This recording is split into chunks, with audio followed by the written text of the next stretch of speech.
అటు వరంగల్ జిల్లాలో వినాయక చవితి ఉత్సవాలు ఘనంగా జరుగుతున్నాయి. కాజీపేటలోని శ్వేతార్క స్వయంభూ గణపతి ఆలయంలో భక్తులు బారులు తీరి ప్రత్యేక పూజలు నిర్వహించారు. 16 రోజుల పాటు ఉత్సవాలు నిర్వహిస్తామని ఆలయ అర్చకులు తెలిపారు.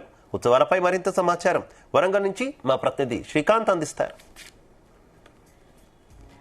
ఉమ్మడి వరంగల్ జిల్లా వ్యాప్తంగా గణపతి నవరాత్రోత్సవాల శోభ అయితే సంతరించుకుని చెప్పవచ్చు. మన ప్రస్తుతం కాజీపేటలో ఉన్నటువంటి శ్వేతార్క గణపతి ఆలయంలో ఇక్కడ ఉదయం నుంచే స్వామివారికి ప్రత్యేకమైనటువంటి పూజా కార్యక్రమాలు నిర్వహిస్తున్నారు. ఇక్కడ ప్రత్యేకత ఏమిటంటే కూడా ఇక్కడ 16 రోజుల పాటు కూడా స్వామివారికి ప్రత్యేకమైనటువంటి నవరాత్రులు కూడా నిర్వహిస్తారు. నవరాత్రులతో పాటు ఇంకా సంబంధించినటువంటి అన్ని పూజా కార్యక్రమాలు నిర్వహిస్తారు. ప్రస్తుతానికి మనతో పాటు ఆలయానికి సంబంధించినటువంటి అర్చకులు ఉన్నారు. ఏది సిద్ధమైనటువంటి రాధాకృష్ణ శర్మ సిద్ధాంతి గారు ఏం చెప్తారు అంటే ఎన్ని రోజుల పాటు పూజా కార్యక్రమాలు నిర్వహిస్తారు, ఇది ప్రత్యేకత ఎందుకు? శ్వేతార్క గణపతి, శ్వేతార్క మూల గణపతి అనే దానికి అర్థం ఏమిటంటే శ్వేతము అంటే తెలుపు, అర్కము అంటే జిల్లెడు, మూలము అంటే మూలల్లో నుంచి ఆ జిల్లెడు చెట్టు వేరులో నుంచి ఉద్భవించినటువంటి గణపతి. మనము 100 సంవత్సరాలు దాటిన తెల్ల జిల్లెడు చెట్టు వేరుకి గణపతి ఆకారం వస్తుంది.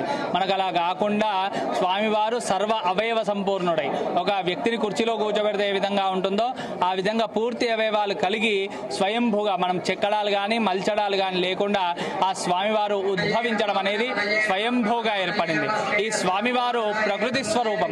ఆ స్వామివారికి ఈరోజు ప్రకృతి పూజ చాలా విశేషం.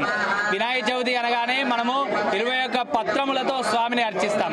ప్రకృతి స్వరూపమైనటువంటి ఆ గణనాథునికి ప్రకృతితో అంటే 21 పత్రములతో మరి పూజలు అందుకొని ఆ స్వామి ఈరోజు పంచామృత అభిషేక పూజా కార్యక్రమాలతోని నవవిధ ఫలరసములతోని అదేవిధంగా సప్తవర్ణములతోని స్వామివారికి అభిషేకం చేసుకోవడం జరిగింది. ఈ రోజు చేసుకున్న తర్వాత 21 పత్రములతో స్వామివారిని అర్చన చేసుకున్నాం. అర్చన చేసుకొని వినాయక వ్రతాన్ని మనం ఆచరించుకున్నాం.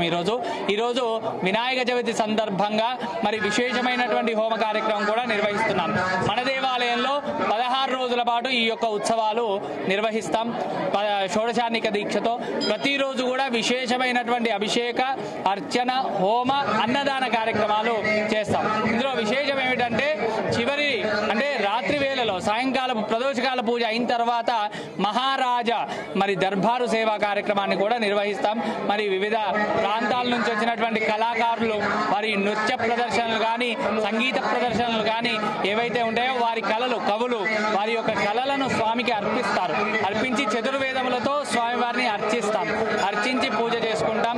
ఈ విధంగా స్వామివారికి 16 రోజుల పాటు విశేషమైనటువంటి పూజాది కార్యక్రమాలు చేస్తూ ఉంటాం.